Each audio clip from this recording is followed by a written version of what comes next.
a lot of people in the right wing space are sort of like left in disbelief at what's going on with Tim Pool. And as a relatively casual Tim Pool fan, or a Timcast IRL fan, I also have been very interested in the recent developments of what's been happening with Tim Pool basically having a meltdown on Timcast IRL, raging calmly, but still raging against his employees, saying people were picking up the slack or doing what they needed to do, et cetera, et cetera. And basically saying, you know what, he works 16-hour days. He doesn't see the sun at night, so like he doesn't get to see the sunset. He wants to be able to hang out with his girlfriend, and he doesn't think that Timcast IRL is worth the headache. And he also thinks that something of the scale that he's working on with Timcast IRL, like that type of show, is just not sustainable for him. And many people took umbrage with him making these statements. And I take umbrage too, but I'm not going to take as harsh of a stance as many others took, because I think that I love transparency between like the creator and the audience. If there's some sort of like meltdown and the employees there didn't do what they were supposed to do, I would like to know. I would like to know, hey, what went wrong with your equipment? Hey, who didn't do what they were supposed to do, and who did do what they were supposed to do? Who and like what were they supposed to do in order to fix the issue? What's the timeline of events that caused these things to unfold? But I think it's a little bit different than what Tim did. He sort of like railed on these people for like 2 hours, like basically spitballing ideas of what to do next. Now, some people were saying that he's clickbaiting for views, or he was clickbaiting for views. I frankly disagree. And I know this is kind of going to be a hot take, but I actually disagree. This is because, and I've been in situations very similar to where he's been, not nearly on the same scale, but you've got a project, something happens to it and things become inoperable. I've had multiple, I don't know if you guys are familiar with Plex servers. They're basically servers where you store media on your server and you get to stream it wherever you happen to be over the internet. I've had multiple Plex servers in the past fail on me for various reasons, and I relate to having the initial frustration fueled response of, oh, you know what? I should just give up. Running this project isn't worth it. I could be playing video games. I could be hanging out with my friends. I could be watching TV. I could be doing all these other things. I could be watching the sunset. I don't need to deal with this. This thing is just not something that's possible for me to do. It's not possible for me to run this. It's not possible for me to build this. This is just useless and a waste of my time. That sort of response, that sort of like guttural instinctive response, is something that's very, very normal when you're running projects, especially when they have larger scales. But I think one problem is that when you're sort of in that state, you're not reflecting what your decision is going to be long term. You can rage and be mad for hours, be like, oh man, my computer broke, my server broke. I can't believe this. I'm just gonna give up. I'm gonna throw my computer into the river. Like you can have like all of these types of perspectives and like instinctive thoughts at the beginning. But then once you've cooled off for like several hours the next day, you might be thinking more clearly and have a better idea of what you actually want moving forward. Maybe you think it actually is worth it, but you were just frustrated. That's sort of what I was looking at that stream like, with that perspective of someone who's actually run things before. And that actually seemed to be the case. Timcast IRL is still going on. This is a Thursday. I'm quite sure that Timcast IRL will be broadcasting tonight. And yeah, turns out he was just frustrated. Now, he did need to do some downsizing. He did end up firing people. I think one thing that was interesting too was that while complaining and saying that like a show of this magnitude is impossible for him to run or create or whatever, something that came to mind when he was talking about the show being unsustainable for him to run or impossible for someone to manage is Ethan Klein has been able to run something with a very similar setup where you've got multiple hosts, you've got like co-hosts and all this stuff in a room, got cameras switching back and forth, you've got an overlay where you can pull up stuff from the internet, and he's run that without similar hiccups. At least from how I understand it. Like H3H3 has not had technical issues to the point where, you know, you're melting down live and threatening to cancel your own show. So I think that shows that this, at the end of the day, is Tim Pool's fault. Now, one thing that Tim Pool complained about was, oh, we've got employees who are lazy. Employees just don't want to work. Well, you know what you do if you got employees who don't want to work? You fire them. You fire them.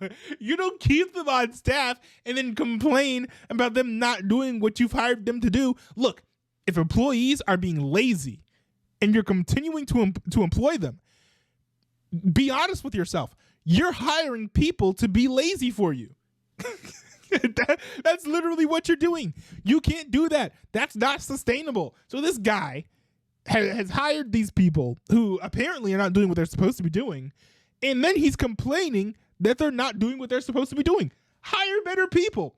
And another thing too is, like, Tim Pool kind of insinuated that he doesn't want to be that guy bossing people around, and he doesn't want to be mean to his employees in order to get them to do what they need to do.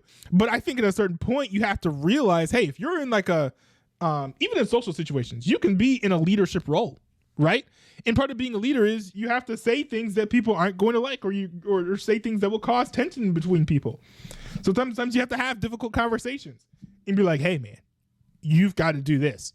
You know, Tim Pool has to be honest with himself as well and say, hey, you know, if I can't tell people to do what they need to do and motivate them to do what they need to do, I need to hire someone who can do that. And in the episode after the meltdown, Tim Pool did state that that's what he's doing. He's hiring what he called outside management, which seems to be like actual middle management that will actually get his employees to do what they're supposed to do. That's awesome. I'm all about that life. That's dope. Now, the one thing though is that he fired some people, and these are not just behind the scenes folks. These are journalists who work for Timcast News. One of these people was actually an on-air personality, Hannah Brimlow. Now, I understand if he needed to downsize the show for money reasons, and I hear rumors that there were behind the scenes stuff. Like, apparently, these are all rumors, by the way. Look up like Adam Krigler or Satellite Jack or whatever if you want to hear you know, more accurate interpretations of these rumors. But apparently, like, Tim Pool's brother, Chris Pool, potentially sabotaged the equipment because he wants to destroy the show for whatever reason, even though he works on and for the show. Like, I don't know how that works, but apparently that's what the rumors say. And you know, because he sabotaged it and he's trying to sabotage other things behind the scenes, Tim Pool might have said, okay, whatever, forget this. I've wanted to have you near me, but you know, this is the final straw. I can't have you sabotaging my livelihood. You're out. And allegedly Hannah Claire Brimlow is dating Chris Pool. And so because Tim Pool was like, hey, you know, Chris, you're out, gone. I don't want you on the premises or whatever. You know, Hannah Brimlow might have been cajoled into leaving, or Tim might have fired Hannah Brimlow and been like, hey, you know, you're too close to Chris. I can't have you around me. I can't take on that risk. You know, and if that's the case behind the scenes, that's extremely unfortunate. I hope that it's just a matter of downsizing and having fewer people to manage, making things easier for Tim. I hope that that's the reason why. And I think another thing too is I can only feel so bad because Hannah Brimlow has an extraordinary talent, like for, you know, being on camera and being an on-air presenter. She once hosted Timcast IRL by herself, and they tongue-in-cheekly called it Brimcast, but it was because like Tim was like sick or whatever or on vacation. And she did such a good job that people had been asking to have special episodes of Timcast where she is the host. So what that signals to me is that Hannah Claire can just like do her own show, and she will have tons of viewers flocking to her. Honestly, she could recreate something like Timcast, but with a lot of the fired personalities from Timcast IRL, and I think that her show will go gangbusters. Literally call it Brimcast IRL. I think that she would be extremely successful. So like I think a lot of the people who got fired, they're so good at what they do. They're either so good at what they do that they're going to be able to find other jobs and maybe regain some of their fan bases, or they're so bad at what they do that they're not going to get a job. And at that case, like, bro, you don't even deserve it. So like, you know, but I'm just glad that Timcast IRL is still around. Like, honestly, if, you know, Tim Pool decided to cancel the show, you know, at the end of the day, he said he would still do his daily show, and his daily show is pretty good. I like how he can have other voices and other opinions on the Timcast IRL show. I think that's the Timcast IRL strength. But at the end of the day, you know, most of the co-hosts on there agree with him anyways. I think, and that makes them redundant in some respects. So, you know, if all he has is a daily show, hey, I'll watch the daily show. That's fine.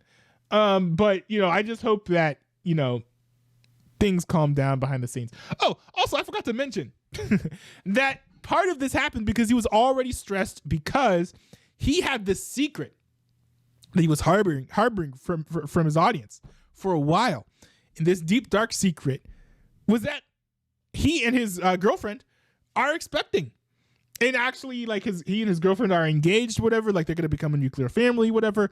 And that is very, very exciting news.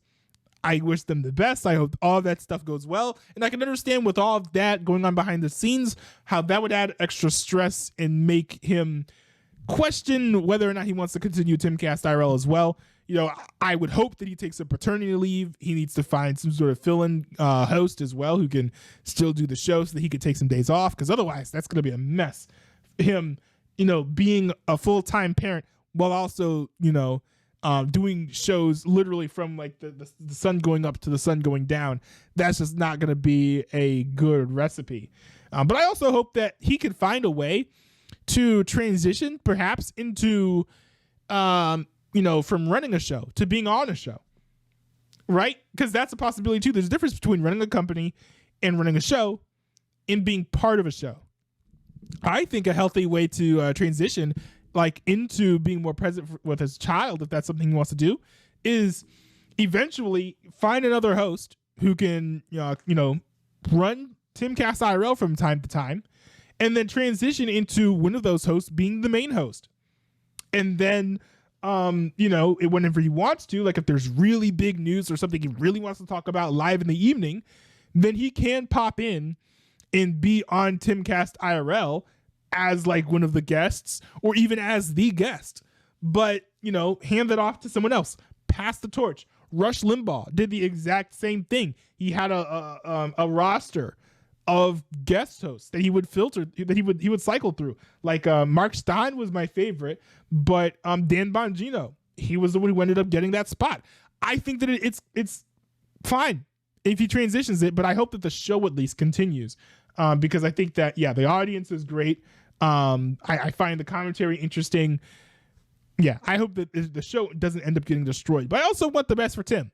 So if the best thing for Tim is for him to step back from the show, I respect that. I just think that, you know, that show, you know, fuels jobs. There are people who work on just that show. So if he has to step away from the show, I hope he finds a way to keep the show going so that the other people don't get fired and that we as fans still have content. I would appreciate that as a viewer.